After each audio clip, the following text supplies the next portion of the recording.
Have you ever heard of a man who survived plagues, political turmoil, and the dangers of medieval life, yet was killed by the very thing that made him legendary?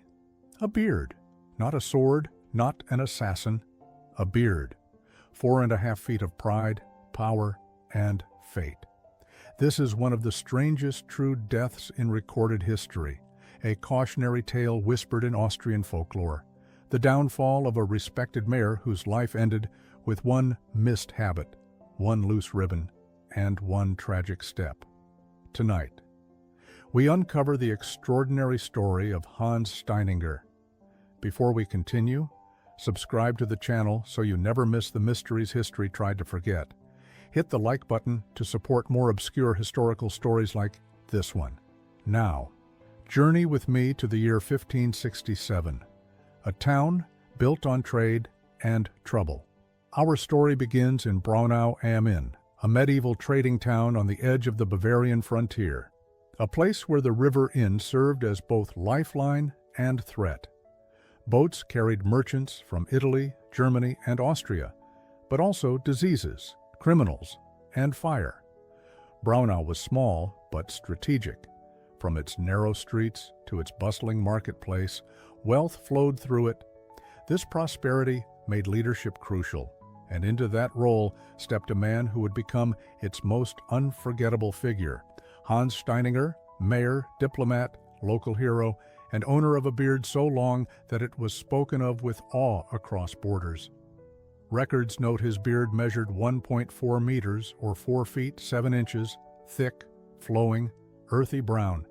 It trailed down past his waist and nearly brushed the ground.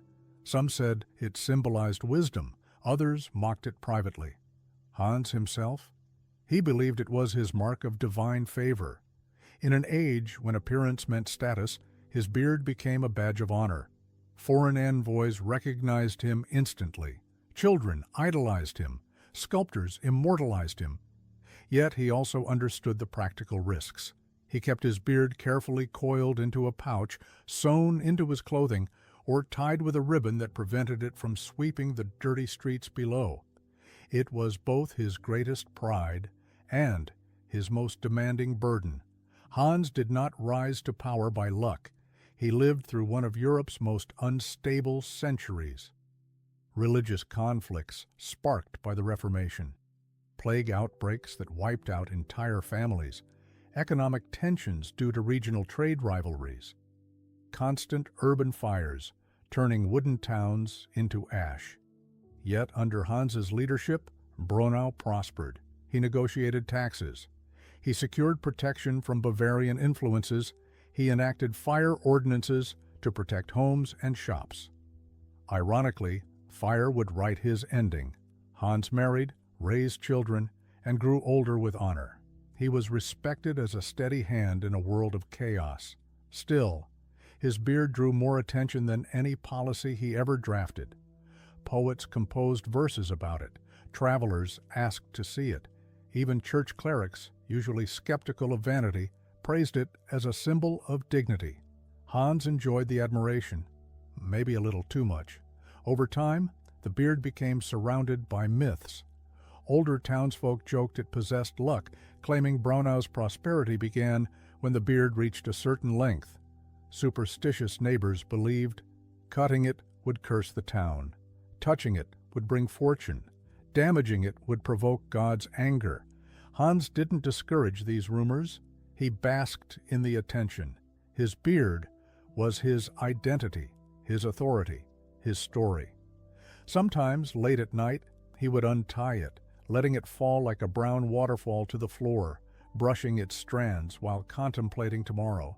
His wife would warn him, "Don't let pride make you careless." He would smile, because what danger could a beard possibly bring? It happened on a warm day in September 1567. The marketplace was alive with vendors. Church bells rang under a bright sky. Hans moved among his people, beard safely tied away, as always. Then it began. A spark, a dry roof, a sudden gust of wind. Flames leapt like wild animals under the tightly packed buildings. Wood cracked, smoke thickened, Screams fractured the afternoon. Fire in Braunau was not just a disaster, it was death chasing you from behind. Hans rushed into action. He shouted orders to form bucket lines. He rallied guards to break down doors. He pushed through crowds to reach those trapped inside burning homes. In his urgency, in the chaos and adrenaline, he forgot the pouch, the ribbon, the routine that had protected him for decades. His beard was loose, long, unrestrained, swinging dangerously beneath him. Hans climbed the stone steps of a building to gain a better vantage point. The fire hissed and crackled as if mocking him. Heat pressed against his skin. He moved quickly, too quickly. His foot caught the trailing beard. He stumbled forward, weight shifted, balance lost. A sickening crack echoed through the din of burning timber. Hans Steininger fell headfirst against the stone. Every imaginable threat was defeated by hair. Silence fell around him as flames continued to roar. Some say his final expression was one of shock. Others swear it looked like disbelief. Either way, it ended faster than a breath. His pride took his life.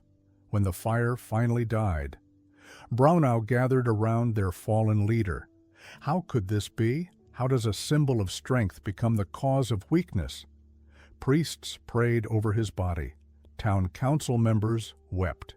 Children stared in horror.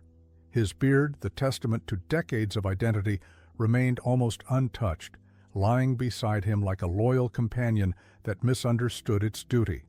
The people of Braunau declared the beard must not be hidden. It must endure as a reminder of Hans, of fate, of the thin line between pride and tragedy. They cut it off, preserving it as a relic. To this very day, you can see it displayed in the Braunau City Museum, a physical artifact of one of the most bizarre deaths in European history. The mayor's beard survived longer than the mayor himself. Centuries have passed. People still tell his story. Historians view it as a cautionary tale about vanity, a symbol of unpredictable fate, a reminder of the fragility of life. Folklorists enjoy the dark comedy of it. Children giggle when they hear it. Adults shake their heads, yet everyone remembers it. Hans Steininger became immortal, not through his leadership, but through a strange accident that defies dignity. His beard outlived him. His story outlived his town's fire.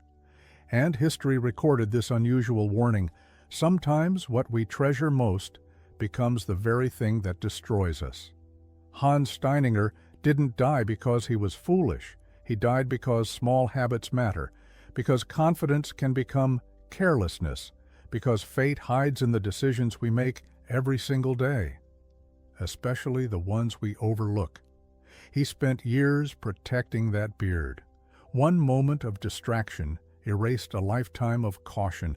Every life has a single point where everything changes.